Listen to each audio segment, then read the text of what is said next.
Buenas tardes. El día de hoy vamos a continuar con la charla. Nos corresponde analizar lo referente a un proceso especial que se le denomina procedimiento abreviado. Así también vamos a tocar brevemente lo que corresponde al proceso especial que se le sigue en imputables. Estos son los dos rubros que se manejarán. Una vez analizados, una vez ya examinados lo que es la reforma constitucional a grosso modo, los antecedentes, las motivaciones, los artículos que la rigen o van rectorizando lo que es el sistema, como es el 20 constitucional, que nos señala las características y los principios. También es el apartado A de este mismo artículo que nos señala los principios generales. Cabe hacer la mención o algunas peculiaridades que se platican o que convergen alrededor de esta figura. Mucho se ha dicho y mucho se ha criticado en torno a la reforma que se generó en el 2008. Hay algunas voces que insisten, aún a la fecha, cuando ya estamos a escasos año, 2, 3 meses de que se concrete o de que se termine la vacatio legis que nos da la reforma, que son de 8 años, sigue habiendo voces que señalan que no va a funcionar, que tal vez siguen albergando una contrarreforma, una modificación de estos preceptos. Cabe señalar que pues esto la realidad nos da la respuesta y al parecer no va a suceder así, porque el presidente de la República, aún en el momento en que se gesta esta reforma, siendo gobernador del Estado de México, dio todo el impulso necesario para que el Estado de México fuera una de las primeras entidades en culminar la implementación de la reforma en toda la entidad, en todos sus distritos judiciales. A la fecha es uno de los que ya lo terminaron y que bueno, falta que migre o que ya aplique, haga la declaratoria correspondiente para que se aplique el Código Nacional. A lo que voy con ello es que la decisión política no está por un retroceso, la decisión política no ha apostado por un cambio, la decisión política está por implementarlo a cabalidad. Tan es así que la Secretaría Técnica, que es el órgano encargado de la implementación de la misma, ha hecho esfuerzos titánicos al final en estos últimos años.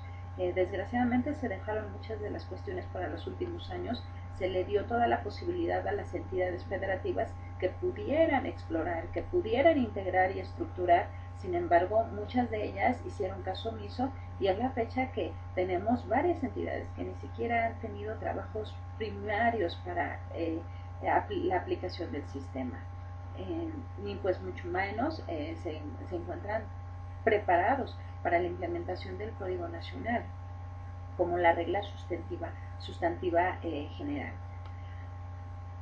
Derivado de esto, pues a esas voces que argumentan que este sistema va a tener un retroceso, no es así. Lo que se tiene o lo que yo recomiendo y lo que yo intento es trabajar de una manera constante, capacitándome día a día, buscando las alternativas para entrar en este sistema, para trabajar este sistema, para aplicar este sistema de una manera eficiente, con conocimiento de causa. Retomo estas reflexiones derivado de que precisamente una de las figuras, muchas de las figuras de esta reforma fueron ampliamente criticadas y una de ellas estamos hablando del procedimiento abreviado. Algunas voces señalan que el procedimiento abreviado constituye una violación flagrante al principio de legalidad y derecho de audiencia del imputado, ya que señalan que si bien es cierto, el artículo 21 constitucional nos dice que quien puede imponer, quien puede modificar y la duración es el juez, y también el artículo 14 constitucional igual nos mencionan que a la letra nos refiere a grosso modo que nadie puede ser privado de la libertad, de sus propiedades, posesiones o derechos, sino mediante juicio seguido ante tribunales previamente establecidos en donde se sigan las formalidades del procedimiento. El artículo 14 nos está consagrando esa garantía de audiencia, esa garantía de legalidad, que yo no puedo ser privado de la libertad si no se me sigue un juicio. Eso es claro y sigue persistente y sigue teniendo validez en este sistema, sigue siendo uno de los principios fundamentales. lo que sucede es que hay que retomar o hay que entrar al estudio de este sistema considerando o tomando para ello en cuenta las aristas que él mismo propone. Y una de estas aristas o unos de estos cambios importantes es el procedimiento abreviado. El procedimiento abreviado considero, y es una particular, es un punto de vista particular, considero que no es violatorio de los derechos fundamentales, toda vez que para que el juez de control pueda conceder o pueda autorizar que se lleve a cabo un procedimiento abreviado, tendrá que verificar algunas de las circunstancias o candados que ponen. Y es que el imputado tenga pleno conocimiento de que tiene derecho a una audiencia o un juicio oral, de que tiene conocimiento del alcance del procedimiento abreviado por otra parte, y de que consciente totalmente con conocimiento de causa el renunciar a esta posibilidad o a este derecho constitucional de llevar a cabo un juicio y poder adherirse y poder solicitar un abreviado. Esto se tiene que verificar plenamente.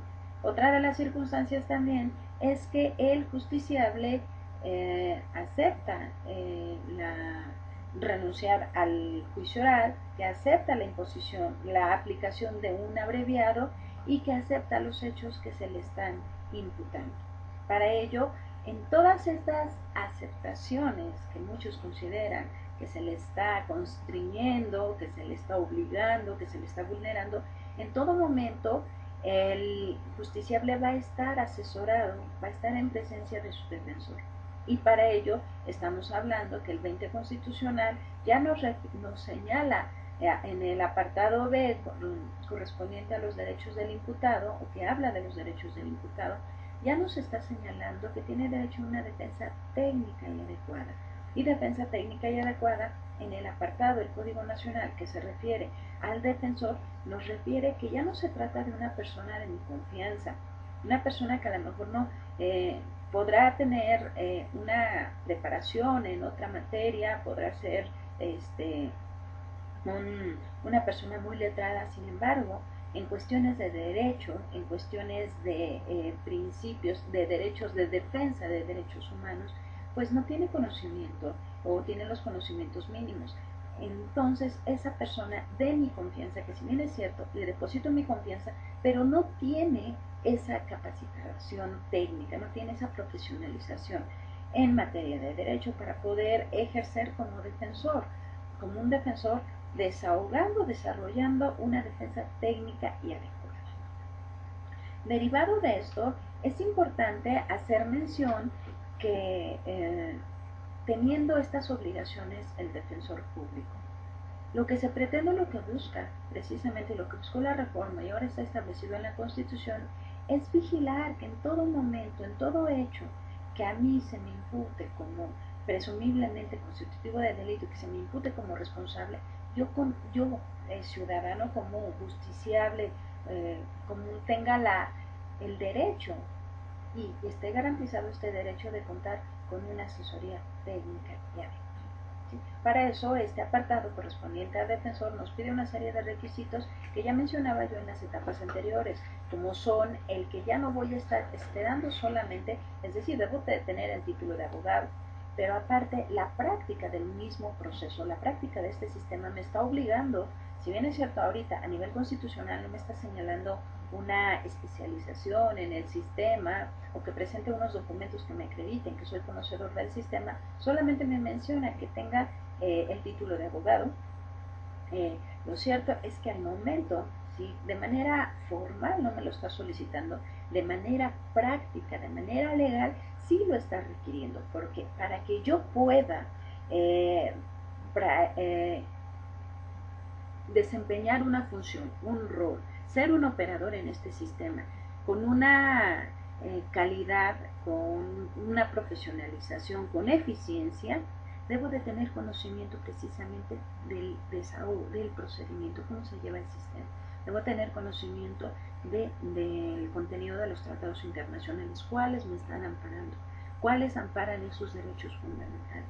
Me están requiriendo una serie de requisitos que antes de la reforma permanecíamos ajenos a ellos, que antes de la reforma nos contentábamos con haber tenido nuestra cédula, adquirir nuestra cédula que nos amparaba como licenciado en Derecho y que podía trabajar dedicarme a litigar, a la abogacía o estar como servidor público, ya sea Ministerio Público, Defensor Público, incluso como juez, sin preocuparme por una capacitación constante, una actualización.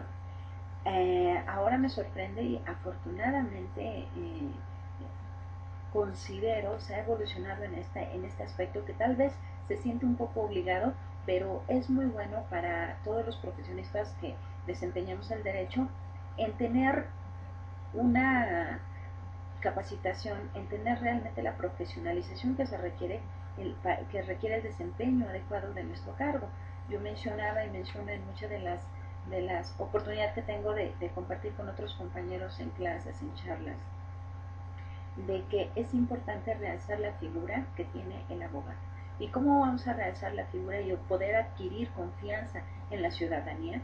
Poder en verdad tener la confianza no solamente de nuestro representado, no solamente del justiciable, sino de la familia y de la ciudadanía en general, que al momento que les pregunten qué opinas del abogado, qué piensas, te da confianza, que cuando estamos inmersos en este drama penal, en un conflicto de índole penal, tengamos esa certeza de que ese profesionista me va a apoyar y que no va a venir solamente a aprovecharse de mi necesidad y obtener un beneficio económico y dejarme en el desamparo. Situaciones que muchas de ellas no solamente hablo al aire, sino que la realidad nos da la respuesta, que la realidad de los reclusorios y de varias situaciones que se han advertido en los últimos años nos hace obvio esa impunidad, esa injusticia que se genera muchas veces o muchas de ellas por la ineficiencia, por la incapacidad o por la negligencia propia de los operadores. Eso es importante que trae aparejado la reforma y que por ello, por todas estas reflexiones en torno a lo que es la figura del defensor mismo que debe estar presente o que va a estar presente, es obligado con el imputado al momento de que él determine si desea acceder a este procedimiento abreviado. Por eso considero que no es violatorio de derechos, por eso considero que no se está constreñiendo, obligando ni vulnerando ningún derecho, no se le está obligando al imputado a que acceda, se le está poniendo en conocimiento y de esta situación se va a cerciorar tanto el Ministerio Público, que aunque esté representando a la sociedad, sea el representante social y parte y esté acusando, una de sus obligaciones primordiales es precisamente vigilar que durante toda la investigación también preservar o garantizar la seguridad de todas las personas. Y quien va a vigilar que el Ministerio Público garantice esa seguridad y esa no vulnerabilidad de los derechos fundamentales va a ser el juez de control. Entonces tenemos un filtro, tenemos el filtro del defensor, que es una defensa técnica y adecuada, tenemos el filtro del Ministerio Público, que tiene una obligación ineludible de garantizar el bienestar, la salvaguarda de todos los que intervienen en el proceso y que no se vulneren sus derechos. Y tenemos el filtro de la autoridad del juez de control, que va a ser la autoridad jurisdiccional que se va a encargar de resolver, de autorizar, de verificar que se encuentren los requisitos integrados que solicita el Código Nacional y que va a verificar efectivamente, una vez teniendo todo este panorama, va a tomar la determinación si lo autorizó, llevar el proceso y emitir la sentencia en consecuencia. Por estas, bueno, reitero, es mi opinión personal, pero considero que sea importante tocar este tema. Igual se recomienda ya analizarlo más a profundidad en el debate correspondiente al tema. Sería muy provechoso para todos tener clara esta postura y opinar al respecto, ¿no? Finalmente, se vale, este sistema se está construyendo y la opinión de unos no es la que va, no siempre es la más adecuada, no siempre es la más acertada. Creo firmemente que el sistema se construye día a día y se va a lograr una maximización en los resultados cuando cada uno de los operadores asumamos nuestra responsabilidad, nos capacitemos y vayamos creando precedentes. ¿Para qué? Para que nuestra autoridad jurisdiccional, al momento de resolver, nos dé los vertientes, los caminos, por dónde transitar. Porque, como mencioné con antelación, el sistema es muy prometedor, pero es un proceso se antoja bastante largo y que va a avanzar tal vez a grandes pasos o va a ir muy lento o puede quedarse inmóvil, estático, estancado si nosotros no verificamos, si nosotros no lo impulsamos de una manera óptima. Otra de las opiniones, otra de las tópicos que se manejan alrededor del procedimiento abreviado y que considero importante y que yo misma lo he advertido, es precisamente en torno a el Código Nacional nos establece que la decisión que va a emitir el juez de control no necesariamente puede ser una sentencia condenatoria, debe de ser una sentencia condenatoria.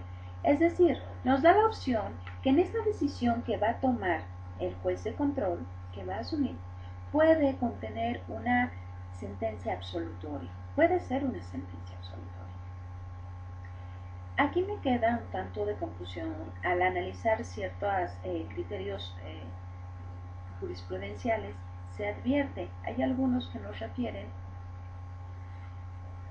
que si nosotros nos vamos al recurso de apelación en una sentencia condenatoria argumentando que el tribunal de alzada no analizó, que el tribunal no analizó, perdón, el tribunal de primera instancia no analizó los datos de prueba en torno a la responsabilidad del imputado y que solamente determinó una sentencia condenatoria en virtud del requisito que establece el propio código y la propia Constitución, en el sentido que el imputado, el justiciable, tiene que aceptar la participación en los hechos que se le imputan. Y señala que no se considera violatorio u omisión, toda vez que el imputado, una vez que se le hicieron conocer los derechos, aceptó la participación. ¿Cuál es el punto? Pareciera que me estoy desdiciendo de la anterior reflexión, pero no. La cuestión es la siguiente.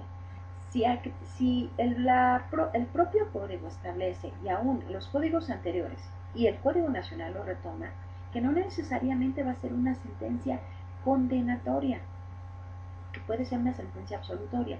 Y estoy plenamente de acuerdo con ello, ¿en virtud de qué? De que la facultad exclusiva para la imposición, modificación y duración de las penas, nos dice el 21 Constitucional, párrafo tercero, es de la autoridad jurisdiccional.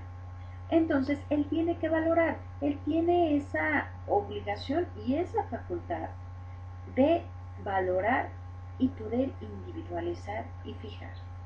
Llegar a un fallo e individualizar.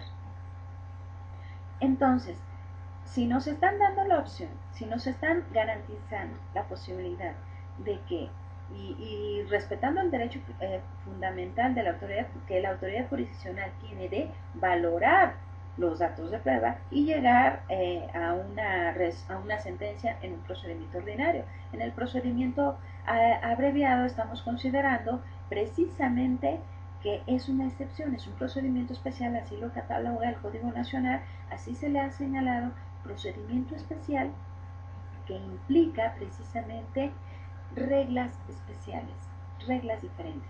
En esta situación es el único procedimiento en donde el juez de control va a emitir una sentencia. Y va a emitir una sentencia no tomando como referencia pruebas, sino datos de prueba. Y muchos entran aquí en el dilema si si va a valorar, o algunos dicen, es que no valora, nada más va a estimar medios de convicción, va a estimar datos de convicción, datos de prueba, pero no va a valorar pruebas, porque donde se valoran pruebas es en el juicio oral, donde se desahogan, donde hay un interrogatorio y un contrainterrogatorio y donde el juez tiene la oportunidad de valorar. Aquí estamos estimando solamente esos antecedentes de la investigación que señala el Ministerio Público en su escrito de acusación. Y también estamos estimando las argumentaciones o los datos las argumentaciones que haga el defensor. Pero aquí, ¿cuáles son las argumentaciones del defensor y del imputado? Se van a ceñir precisamente a aceptar la participación, porque no va a haber un desahogo como tal, ni va a haber un contradictorio en cuanto a los antecedentes que establece el Ministerio Público. Derivado de eso, considero que sí tiene la obligación de verificar y sobre todo atendiendo al principio que se encuentra consagrado, el principio general en el apartado A del 20 constitucional, en la fracción octava, donde nos señala que precisamente el juez no puede sentenciar si no tiene la plena convicción de culpabilidad, si hay alguna duda. Estamos hablando, sí, esto aplica para juicio oral, pero recordemos que la fracción décima de este mismo numeral nos dice que en audiencias preliminares, en audiencias preliminares van a aplicar los mismos principios rectores del 20 constitucional. Esto nos lleva a esa similitud, a hacer ese ejercicio eh, eh, de análisis para determinar que sí, si se está aplicándose para emitir una sentencia y aquí también está emitiendo una sentencia bajo ciertos criterios especiales y términos especiales, pero esto no excluye o exime al órgano jurisdiccional, al juez de control, para que no estime todos los antecedentes probatorios y pueda hacer ese análisis lógico jurídico de concatenar si todos estos indicios probatorios en verdad están robusteciendo el reconocimiento que está haciendo el imputado de los hechos que se le imputan, si en verdad crean un enlace jurídico que nos permita ver que sí hay antecedentes, de ese hecho y que posiblemente sí se acaeció y que el imputado es responsable. Derivado de esto, considero que sí se le debería, que hay cierta confusión aquí todavía en la figura, en la forma de aplicar. Es decir, no queremos señalar que necesariamente debe ser condenatoria porque no estamos obligando al injusticiable a que acepte los hechos. Es voluntario y ya lo mencioné, por eso considero que no hay violaciones. Pero entonces debo de respetar la otra circunstancia, ¿sí? O sea, tú lo estás señalando, ya se cubrieron los requisitos procedimentales, ahora yo, autoridad jurisdiccional, voy a proceder a valorar precisamente todas estas situaciones de antecedentes para poder llegar a una sentencia donde me acredite que efectivamente sí hubo datos suficientes y que sí se concatenó para llegar a una sentencia condenatoria. El otro tópico, y que incluso lo retoma, ha habido varias situaciones, para esto cabe señalar que el procedimiento abreviado ha sido muy socorrido a partir de la reforma del 2008. En muchas de las entidades el procedimiento abreviado se aplica de una manera muy frecuente. Por ello, se piensa y se entra en ese debate, ¿es vulnera o no? Considero que no, yo lo dejo a su criterio, valórenlo y ustedes determinarán si es violatorio o no. Finalmente es una figura que está teniendo mucho auge y que sí ha ayudado a despresurizar un tanto el sistema. Sin embargo, derivado de que la carga de trabajo ha aumentado de una manera sustancial, también se ha estado saturando en cuanto a la vía jurisdiccional, a la vía ordinaria, lo que es a llegar a la etapa del juicio oral. Es decir, ¿por qué? Porque yo hablé o yo les comentaba en la charla anterior que los medios alternos son otra de las figuras importantes que deben de trabajarse, establecerse y establecer una logística, leyes que permitan la implementación, acciones que permitan la operatividad de las mismas. No solamente basta que en la legislación, que en el Código Nacional o que en la reforma misma estén establecidas estas figuras, como son los medios alternos, el abreviado, la acción penal privada, los criterios de oportunidad. Muchos de ellos, por situaciones de política criminal, por situaciones de dirección que todavía se conservan y que se tiene que trabajar en torno a ello. Es decir, trabajar con el Ministerio Público. Si te están dando la oportunidad, la Constitución misma, en el artículo 21 constitucional, de que apliques criterios de oportunidad y que está regulado y que lo retoma el Código Nacional, utilízalo. Utilízalo de una manera bien diseñado, bien encantados establecidos a efecto de que no se corrompa. Pero eso va a depender de los operadores. Por muy excelente que esté una legislación, si los operadores somos renuentes y buscamos siempre la posibilidad de salirnos por la tangente, eso vamos a lograr. Eso se va a lograr nuevamente o se va a traer los vicios que seguían permeando y que se construyeron durante muchísimos años, los vamos a ir emigrando a este sistema y vamos a empezar un sistema, la construcción del mismo, con vicios muy difíciles de erradicar y que nos impiden una excelencia en los resultados. Vicios como la corrupción. Y eso es uno de los miedos también en la aplicación de los juicios abreviados. Se puede generar la corrupción, en todas partes se puede generar, porque siempre regularmente siempre hay una persona que ofrece y otra que admite. Lo que se busca aquí es que nosotros vayamos delimitando, al menos en nuestra acción, en nuestra función, en el espacio en donde podemos tener influencia, que se trabaje bajo una nueva panorámica, bajo nuevos principios, bajo nuevas bases que nos van a traer eficiencia. Pero bueno, estas son situaciones que van a depender del desarrollo y el funcionamiento y de cada operador, obviamente. Como les mencionaba, otro de los tópicos es la imposición de el beneficio que podemos obtener. ¿Por qué ha sido una figura tan socorrida? La figura ha sido tan utilizada en varias entidades, y yo hablo, por ejemplo, del Estado de México, se ha aplicado de una manera importante, porque trae unos beneficios en la aplicación de la sanción que meritaría el delito, ¿no? Y en esto es, al menos nos ponen de la mínima, ya, te van a aplicar la mínima. El Código del Estado de México, entre otros, establecen algunas excluyentes como para el secuestro, el homicidio, señala que domicilio doloso calificado, señala que no van a aplicarse estos beneficios, que es una reducción de la tercera parte de la mínima, sin mal no recuerdo. Y nada más refiere que se aplicará la mínima.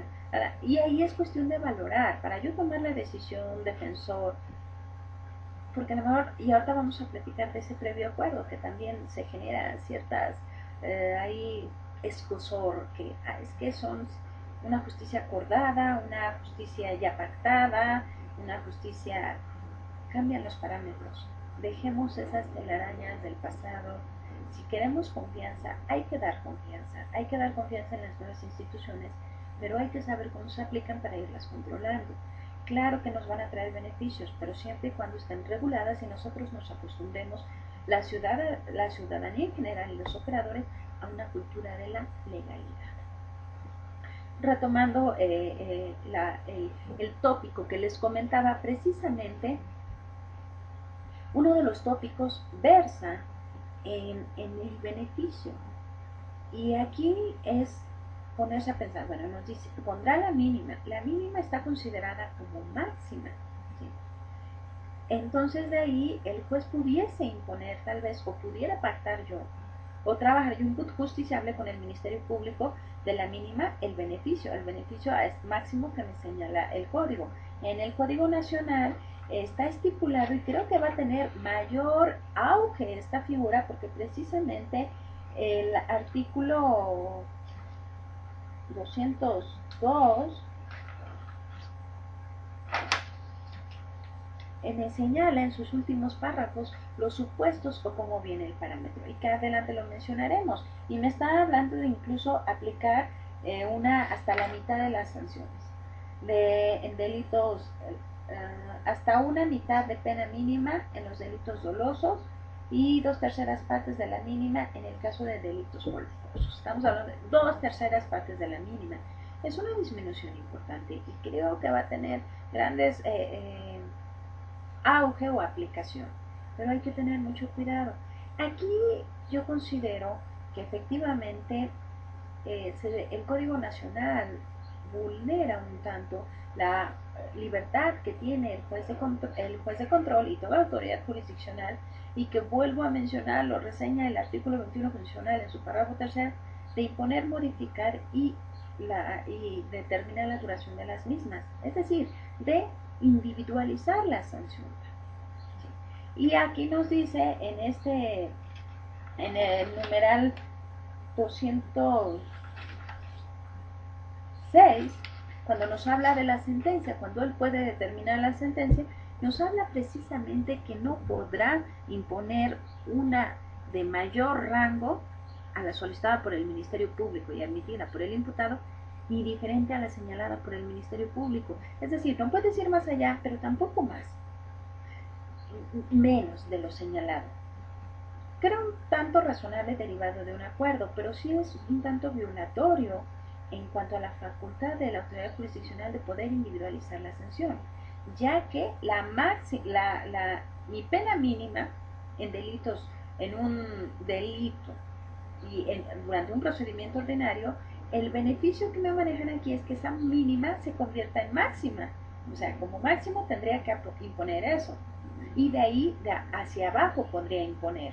¿Sí? Derivado del análisis que yo haga precisamente para la individualización de las sanciones, que se toman los mismos parámetros que se toman en un procedimiento ordinario.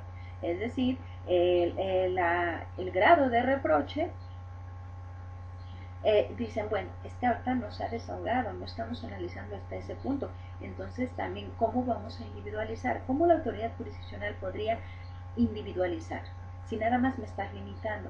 Esas son cuestiones que quedan un tanto abiertas, un tanto imprecisas, porque hay voces que no dicen precisamente, no pueden valorar el grado de reproche porque eso se valora precisamente en la audiencia de juicio oral, donde se desahogan las pruebas y donde vamos a valorar el grado de reproche de esa conducta.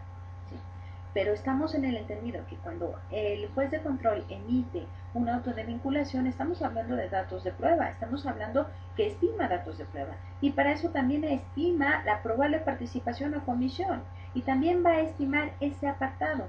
Por eso considero que no se debe de limitar, no se le debe de fijar que debe ser exactamente la aplicable solicitada por el Ministerio Público. Él podrá tener esa variante. Más no, porque precisamente en eso implica el beneficio que está obteniendo el imputado. Y para ello precisamente se le hizo conocimiento que él podía tener derecho a un juicio oral y que si optaba por este procedimiento especial iba a obtener este beneficio. Por eso, en caso de que se le impusiera una sanción mayor a la que estipuló, por la cual dio el acuerdo, entonces creo que se estaría vulnerando y se le estaría dejando en estado de indefensión total. Pero bueno, igual lo comento, es una de las posiciones personales, ustedes valórenlo, como yo mencioné, son unos de los tópicos que se están manejando. Ahora, el Código Nacional nos habla procedimiento abreviado, y el procedimiento abreviado lo señala a partir del artículo 201. Nos habla de los requisitos procedimentales, de la oportunidad para solicitarlo, de qué requisitos tiene que verificar el juez de control para autorizar el mismo. El fundamento constitucional lo tenemos en el artículo 20, en el apartado A, en la fracción séptima, en donde la Constitución es clara y nos refiere precisamente que los sujetos están obligados, fracción, perdón, en la fracción séptima precisamente a la que le quiero dar lectura para observar claramente cómo lo estipula la Constitución. Entonces, en la fracción séptima, una vez iniciado el proceso penal, siempre podrá decretarse su terminación anticipada en los supuestos y bajo las modalidades que determine la ley. Si el imputado reconoce ante la autoridad judicial voluntariamente y con conocimiento de las consecuencias su participación en el delito y existen medios de convicción suficientes para corroborar la imputación, el juez citará audiencia de sentencia. La ley establecerá los beneficios que podrán otorgar al inculpado cuando acepte su responsabilidad. Aquí nos está señalando la fracción séptima, precisamente nos abre la puerta y es el fundamento constitucional para este procedimiento abreviado. Y nos señala, bueno, debe ser con conocimiento de causa. Por eso insisto, no es violatorio, él está en conocimiento de los hechos. Que la figura es polémica, claro, que la figura es nueva, que tiene diversas aristas, que hay que trabajarse y moldearse, como lo que son la imposición de las sanciones, la libertad o no del juez de control para individualizarla, que estamos valorando. Todas estas situaciones, si se pudiera imponer abajo de la mínima o solamente la pactada, todos esos precedentes se irán generando en la medida en que nosotros vayamos solicitando la determinación de las autoridades jurisdiccionales y que se emitan jurisprudencias que nos vayan diseñando el camino. Pero bueno, el fundamento constitucional no lo señala. El Código de Procedimientos establece como requisito que lo pida el Ministerio Público. Derivado de esta situación es lo que ha generado en muchas de las circunstancias la corrupción que ya en la práctica puedes advertir que en algunas entidades, no voy a mencionar un en específico porque todos los que andamos en la práctica podemos advertir en determinados municipios, en determinados estados, incluso en determinados distritos, incluso en determinadas salas o con determinados jueces, ¿no? U operadores, ministerios públicos en las agencias. Es decir, lo importante de aquí no es generalizar y es válido, es permisible, generalizar. Hay sus excepciones como en todo. Hay personas que sí están aplicándolos, que sí se están preparando, que lo están estudiando, que son muy respetuosos de la legalidad, de la Constitución, de los tratados, y hay personas que no, que creen que va a ser la misma situación, que no va a pasar nada, que solamente es cuestión de asistir a una hubo dos audiencias o una serie de audiencias para que me percate de cómo es la dinámica, para que sepa cuáles son los momentos en que debo de participar y más o menos qué se argumenta, y con eso va a ser suficiente precisamente para poder resolver ese compromiso de una defensa o de una acusación en el caso del Ministerio Público, no de una acción penal, de un ejercicio de la acción penal. Derivado de esto, nos menciona quién debe de solicitarlo es el Ministerio Público. Pero aquí es lo que yo les comento, esta figura prevé o nos hace presumir un cierto acuerdo. Yo, Ministerio Público, una vez que tuve conocimiento de la noticia criminal, realicé toda la etapa de investigación administrativa o inicial, estoy en condiciones y solicité la intervención de la autoridad jurisdiccional y se llevaron a cabo todos esos actos procedimentales ya mencionados con antelación hasta que se emite un auto de vinculación, en donde efectivamente se determina, se vincula al justiciable a proceso. Y estoy en la etapa de investigación judicializada. Estoy realizando una serie de pesquisas e investigaciones que me permitan tener mi investigación acabada, estructurada, para poder solicitar una acusación, para poder arribar a una acusación. Estando en esa situación, yo valoro este asunto a lo mejor es de menor cuantía, estamos hablando de un robo, tal vez, un homicidio culposo, que podría traer, en la investigación se advierte que pues yo tengo los elementos, sin embargo, podría evitarse subir a vía jurisdiccional porque existe la posibilidad para que se pueda resolver en esta instancia. Se platica, si yo advierto de mi investigación que tengo esa posibilidad, incluso digo, yo me podría ir a juicio porque tengo todos los elementos, tengo grandes posibilidades de incluso sacarlo y sentenciarlo, pero ¿qué buscamos aquí igual? Resolver la situación, y algunos dirían, ¿se resuelve realmente con un procedimiento abreviado de fondo cuando no se han desahogado pruebas? Pero es ponérselo a consideración del justiciable con su defensor. Están estas situaciones y podemos evitarnos el agotar lo que es el término de esa etapa de juicio oral y aletargar el proceso, y podemos resolverlo y donde obtengas estos beneficios. Para eso se van a considerar varias de las situaciones. Estamos hablando de un homicidio culposo, tránsito de vehículos, finalmente todos estamos expuestos a eso y vamos a analizar todas las posibilidades que rodean, todas las aristas que rodean a esta problemática, a a esta investigación que tenemos en nuestras manos y de la cual tenemos la posibilidad de subir a juicio oral o poder aplicar esta alternativa de procedimiento abreviado. Esto es cuando el Ministerio Público lo valora. Puede ser otra situación que yo, imputado, estoy interesado y honestamente les voy a comunicar. Bueno, yo les puedo decir que en los procedimientos abreviados que he observado la mayoría de las veces es porque lo propone. Lo propone el justiciable y el defensor y platican de esta manera, de manera previa con el Ministerio Público a efecto de que si tú procedimentalmente eres el facultado para solicitarlo, te expongo las razones del por qué considero que lo solicites, des esa opción y podamos terminar aquí el proceso. Y yo asumo todas esas consecuencias de esa valorar. Yo les puedo decir, o el juez de control tiene la obligación, tanto el Ministerio Público, cuando yo les comentaba de los medios alternos y de las formas anticipadas de terminar el procedimiento, que así está considerado el procedimiento abreviado, un procedimiento especial, que es una forma anticipada de terminar el procedimiento.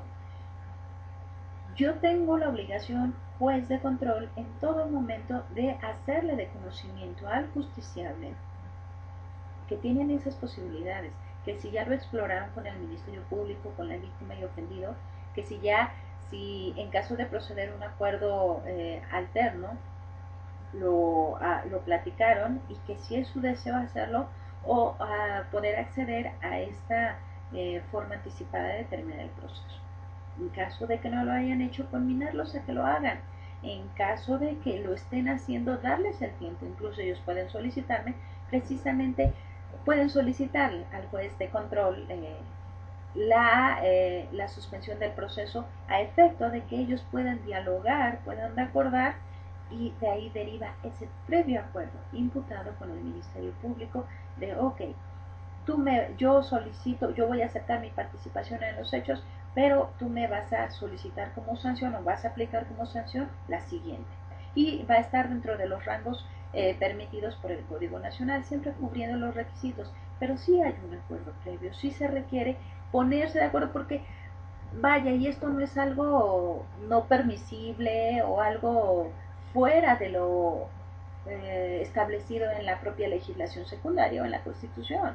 O sea, claro que para que el justiciable esté en condiciones de decir yo accedo a este procedimiento especial, tiene que verificar el abanico de posibilidades que tiene y las ventajas que me va a traer consigo la aplicación de este procedimiento abreviado. No es menor cosa el decir que acepta su responsabilidad en los hechos que se le están imputando, pero para ello, si yo estoy aceptando esa responsabilidad, ¿por qué voy a obtener un beneficio? Eso es lo que se busca precisamente en este diálogo, en este acuerdo previo. Entonces, el Código Nacional en su precepto, en su artículo 201, establece los requisitos de procedencia y dice que el Ministerio Público lo solicite, que la víctima u ofendido no se opongan de una manera fundada, y eso lo valorará porque la víctima o ofendido, así como en el archivo, en el no ejercicio, en la aplicación de criterios de oportunidad, tiene la facultad de oponerse a las determinaciones del Ministerio Público. Entonces aquí, pero tiene que fundar y motivar, no es a capricho. Y eso lo tiene que valorar precisamente la autoridad jurisdiccional de control. Que el imputado tenga en conocimiento claro que tiene derecho a un juicio oral, que sabe que implica un juicio oral, que sabe los alcances, por otra parte, qué es el procedimiento abreviado y qué implica, qué alcances tiene esta figura. La segunda, que renuncia con conocimiento de causa, de todo ello, del beneficio de acceder a un juicio oral. La tercera, que expresamente que consienta la aplicación de este procedimiento abreviado. Es decir, primero tengo conocimiento que tengo derecho a juicio oral y sé los alcances. También que hay un procedimiento abreviado y sé los alcances. Renuncio a este juicio oral, acepto la aplicación de este procedimiento abreviado y para ello me trae como consecuencia u obligación sine qua non no se puede generar, y es lo que implica el beneficio, el meollo, la médula de aceptar yo y el beneficio que voy a obtener, es que acepte la participación en los hechos que se le están imputando. Y obviamente lo que mencionamos, que no haya oposición fundada de víctima u ofendido. Y también otra de las cuestiones, y de lo que mencionamos que ha sido muy criticado, es que acepte que como es un procedimiento especial no va a haber un desahogo probatorio, que acepto que el juez de control va a emitir una sentencia derivado de los medios de convicción, de los datos de convicción que está argumentando el Ministerio Público y dando a conocer en su escrito de acusación, que con esos datos de prueba se me va a sentenciar. Una vez que el justiciable admita todas o acepte todas estas condiciones, el Ministerio Público solicitará al juez de control precisamente la apertura del procedimiento abreviado. Y esto es la oportunidad. ¿Cuándo puedo solicitarlo? Puedo solicitarlo antes en la investigación inicial. ¿Hasta cuándo terminaría la oportunidad?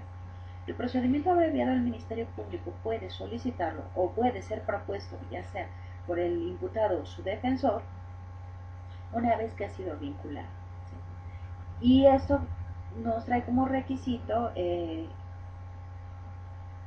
vamos a hacer, únicamente se van a valorar datos de prueba por la autoridad jurisdiccional. Entonces, en la oportunidad es una vez que ha sido vinculado y hasta antes que se emita el auto de apertura juicio oral. Tengo todo ese tiempo, tengo todavía el tiempo en que se va a desarrollar la investigación complementaria, la investigación intermedia, hasta antes de que se emita el auto de apertura juicio. Una vez que se emita este auto de apertura, precluyo mi derecho para poder solicitar la apertura de un procedimiento abreviado. Una vez que yo, Ministerio Público, estoy solicitando al juez de control procedimiento abreviado, va a pedirme como requisito que emita mi acusación, que señale mi acusación. Estamos hablando que es una vez que fui vinculado y que si en este momento todavía ni siquiera se ha cerrado la investigación judicializada, solicito la apertura de un procedimiento abreviado, estoy en el entendido que el Ministerio Público procedimentalmente no está en tiempo de emitir la acusación, que iniciaría con la etapa intermedia. Pero dice, podrá adelantar y realizar su acusación en el Ministerio Público, tomando en consideración precisamente todos estos datos o datos de prueba, indicios, vestigios de todo lo que constituye mis datos de prueba, y voy a señalar precisamente el hecho circunstanciado, modo, tiempo, lugar, que se le está atribuyendo al justiciable, el modo en que él participó, los datos de convicción que van a soportar la comisión o establecer que se cometió ese hecho y que aportan datos o aportan la presunción de que el justiciable fue quien lo cometió. Todo ello sumado a las manifestaciones hechas por el justiciable serán valoradas por el juez de control. Una vez que el Ministerio Público hace esta expresión de la acusación, se le dará uso de la voz precisamente al defensor y al imputado para que manifieste efectivamente si cubren los requisitos señalados en el 201. Es decir, si el imputado está en conocimiento de todos esos requisitos, de que renuncia, de que acepta. Situaciones que se han dado en la realidad y cuando se está desahogando un procedimiento abreviado y en la audiencia, cuando el juez de control, como el juez de control tiene en todo momento verificar que se estén efectuando, en verdad estén generándose que esos requisitos que estén cumplimentados. Al momento que le pregunta al justiciable, bueno, usted sabe que tiene derecho a un juicio oral, a que se le juzgue en audiencia pública, en etapa de juicio oral. Sí. ¿Usted renuncia a ese derecho? ¿Sabe las consecuencias que implican renunciar? Sí, sí. ¿Usted sabe las consecuencias de que se refiere o que trae consigo el procedimiento abreviado? ¿Sabe la naturaleza de un procedimiento abreviado? ¿Sabe que se le va a sentenciar en este procedimiento? Sí. Usted está en conocimiento precisamente de que se aplica un procedimiento abreviado. Estoy de acuerdo. Pero cuando nos dicen o cuando le dicen al justiciable muchas veces, pero usted acepta los hechos que se le están imputando el Ministerio Público en su escrito de acusación. No, no los acepta. ¿Qué pasa con ello? Pasa con ello que el defensor no le ha explicado a cabalidad cuáles son los alcances. Realmente el procedimiento abreviado trae grandes beneficios, pero también puede ser usado de una manera tan indiscriminada que puede traer perjuicios y que había elementos suficientes para poder llevar este asunto a juicio oral y obtener una libertad, pero por evitar toda esa tramitología también, yo, defensor desleal, no le hice de conocimiento a mi representado que eso también le traería una sentencia y que posiblemente sería condenatoria y que traería aparejado una sanción y antecedentes penales. Eso son situaciones o consecuencias que se deben estar muy claras y que el juez de control, considero yo, debe ser mucho más minucioso al verificar si efectivamente el imputado tiene conocimiento. ¿Por qué? ¿Qué está sucediendo o qué está aconteciendo? Ya en el desarrollo de la audiencia, el juez de control, al momento de que le pregunta o interroga al imputado si está conforme o consciente de que está aceptando los hechos que le están imputando y dice que no, desea hablar con su defensor, sí. Solamente el defensor lo que se ha advertido es que les ya platicamos, tú di que sí, no pasa nada, ya lo estuvimos señalando y todo. Sí, con tal de obtener ese beneficio. Pero realmente no tiene a bien conocidas, bien claras, bien fijadas las circunstancias, las consecuencias que me va a traer aparejada. Si yo estoy trabajando como vigilante, ¿a mí me afectará el tener o no antecedentes penales? ¿Me afectará para buscar posteriormente trabajo? Creo que son consecuencias importantes que se les debe hacer en conocimiento a los justiciables y que muchas veces lo estamos tomando como cualquier cosa. Solamente son requisitos que se tienen que llenar y punto. Cubiertos estos, señalando tú, sí, sí, sí y punto. Creo que una de las obligaciones también, esta es una obligación primaria y también de ética profesional del defensor. Pero estamos en el entendido que quien controla todas estas actuaciones, tanto del Ministerio Público como la defensa, estamos hablando que es el juez de control precisamente. ¿Sí? Y el juez de control tendrá que verificar todas estas circunstancias, todas estas acciones, requisitos, que el justiciable en verdad los tenga entendidos, que en verdad sepa la consecuencia que me va a acarrear renunciar a juicio oral y aceptar una sentencia, porque la mayoría de las veces, no estoy señalando que siempre, que sea la generalidad, pero un alto porcentaje, lo que está sucediendo es que se está emitiendo una sentencia condenatoria, y más con los criterios jurisprudenciales que les he señalado. Entonces, yo recomiendo que el juez de control efectivamente en este apartado ponga máxima atención en advertir, en controlar a sus partes, en verificar, así como los acuerdos probatorios en el proceso de suspensión a prueba, él tiene que estar verificando que la voluntad de las partes no sea coaccionada, que esté informado en esto también, y no debe hacerlo nada más por forma. Ese es uno de los aspectos importantes. Una vez que el juez de control ya verificó todas estas circunstancias, que el imputado está en conocimiento de todos estos requisitos, solicitará a las partes, solicitará ahora sí que el defensor, y una vez hecha ya en audiencia, donde está dirigida por el juez de control, donde acredita a las partes, donde le da uso de la voz al Ministerio Público, este emite la acusación con todos los requisitos antes señalados, le da uso de la voz a la defensa y al justiciable, este argumenta y señala que ya está en conocimiento de estos requisitos y al final le tendrá que dar uso de la voz al justiciable. Una vez verificado todo esto, va a emitir su fallo en la misma audiencia, ¿sí? Y tendrá que señalar precisamente el Código Nacional nos establece que posiblemente podría determinar un plazo de 48 horas. Se pretende que en la misma audiencia y el artículo 206, cuando dice la sentencia que corresponde a este procedimiento abreviado, nos habla que concluido el debate, el juez de control emitirá su fallo. Si es condenado o es absuelto, ¿sí? Y para lo cual deberá dar lectura y explicación pública de la sentencia dentro de un plazo de 48 horas. Aquí se reduce, para un ordinario estamos hablando de 5 días, aquí en un abreviado de 48 horas. Y también se llevará a cabo la individualización de la sentencia. También nos señala que tendrá que determinar motivo, fundar y motivar. Aquí, porque sea procedimiento abreviado, no trae consigo aparejado que a la autoridad jurisdiccional excluya de estas obligaciones de fundar y motivar. Tiene que fundar y motivar todas estas resoluciones. Aquí lo que yo les comentaba y que me parece importante, el Código Nacional implica que al momento de emitir la sentencia no podrá imponer una pena distinta o de mayor alcance a la solicitada por el Ministerio Público y aceptada por el acusado. Es decir, aquí ya platicamos del tópico, ustedes valórenlo, vean si no se está limitando la actuación de la autoridad jurisdiccional en cuanto a las facultades establecidas en el 21 constitucional para individualizar la sanción.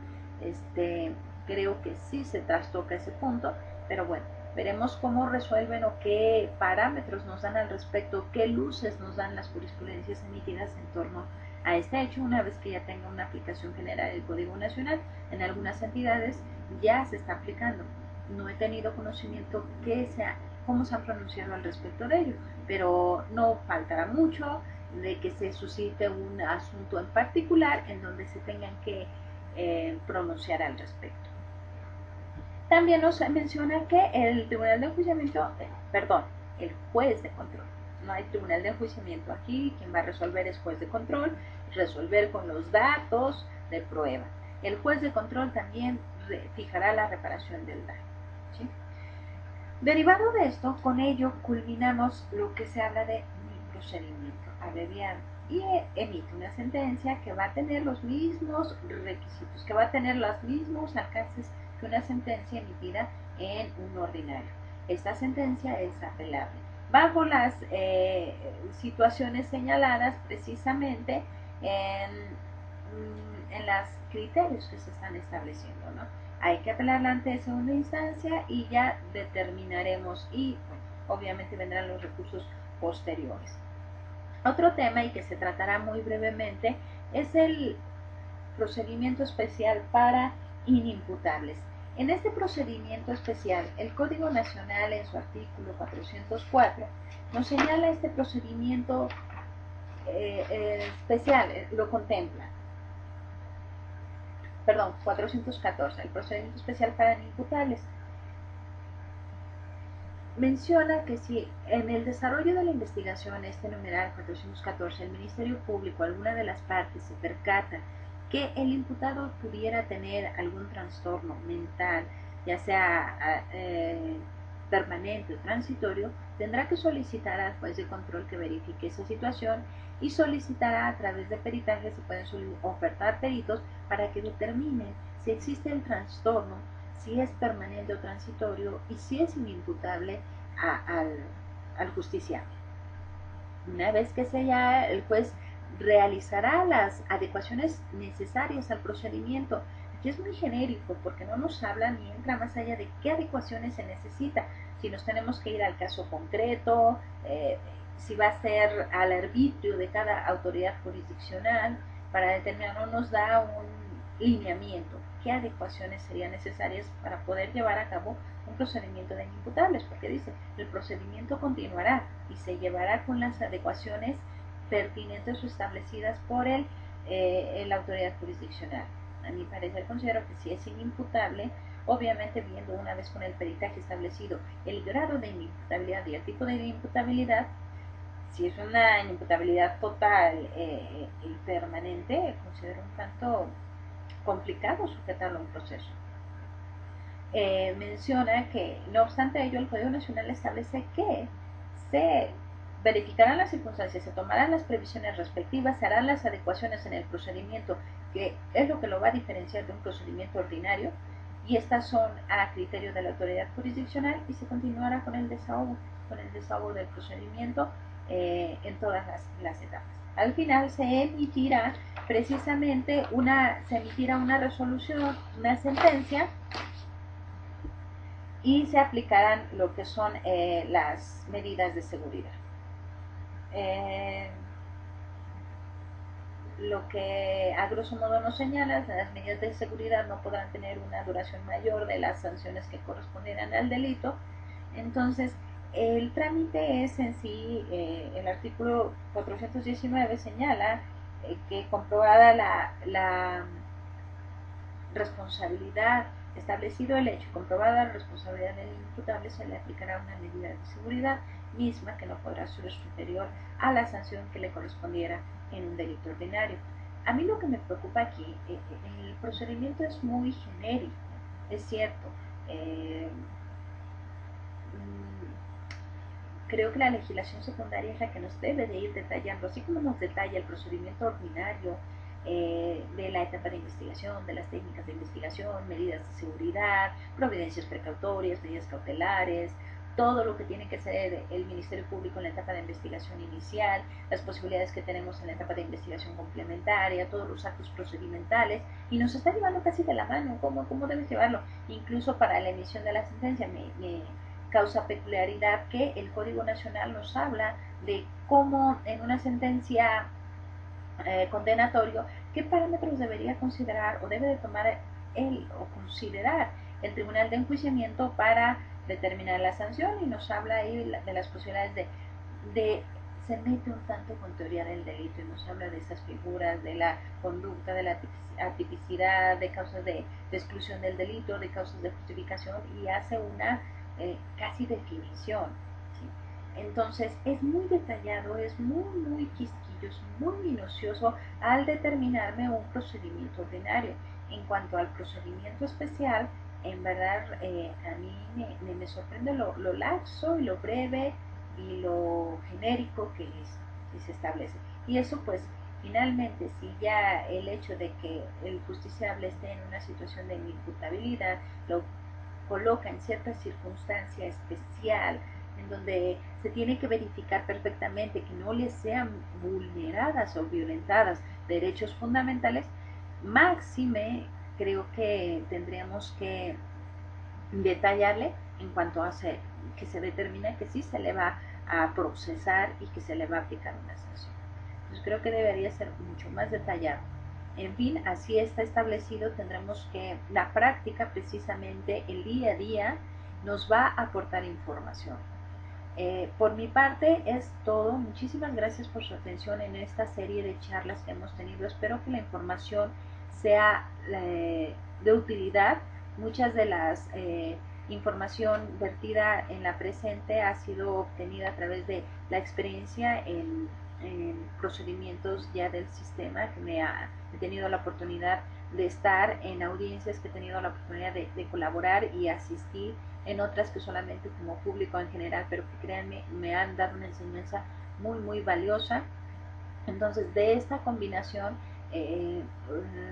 se derivan estas explicaciones, estos comentarios. Lo que sostengo aquí y he sostenido en las clases con otros compañeros que me dan la oportunidad de compartir esta información es precisamente que no hay nada escrito, nadie a mi criterio tiene la razón absoluta, todos vamos caminando y transitando en esta transformación.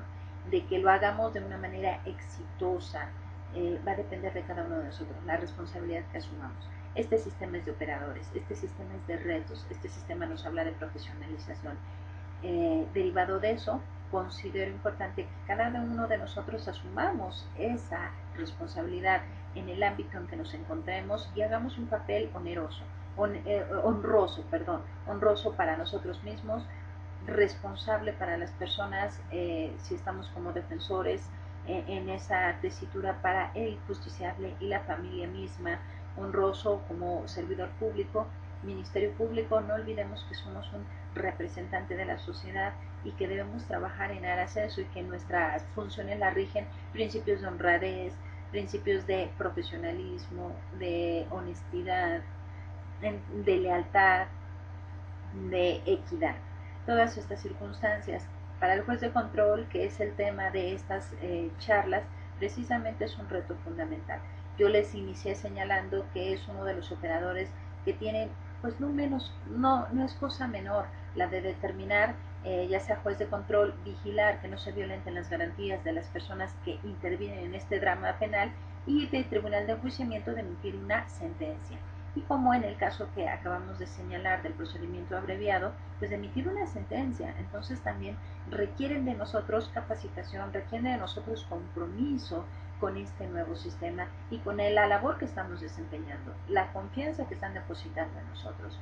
Por eso yo los conmino, yo los invito a que presentemos una actitud abierta, una actitud para poder aprovechar las virtudes, las bondades de este sistema y para poder mejorar los defectos del mismo. Es un sistema necesariamente perfectible, se tiene que ir perfeccionando día a día, pero todo va a depender de la participación conjunta. Y sobre todo que cada uno de nosotros desde nuestras ámbitos, desde nuestros lugares de trabajo o donde círculos donde nos desenvolvemos, trabajemos mucho en torno a la socialización del sistema, a la capacitación de nuestro entorno, de las personas que están en nuestro entorno y nosotros mismos.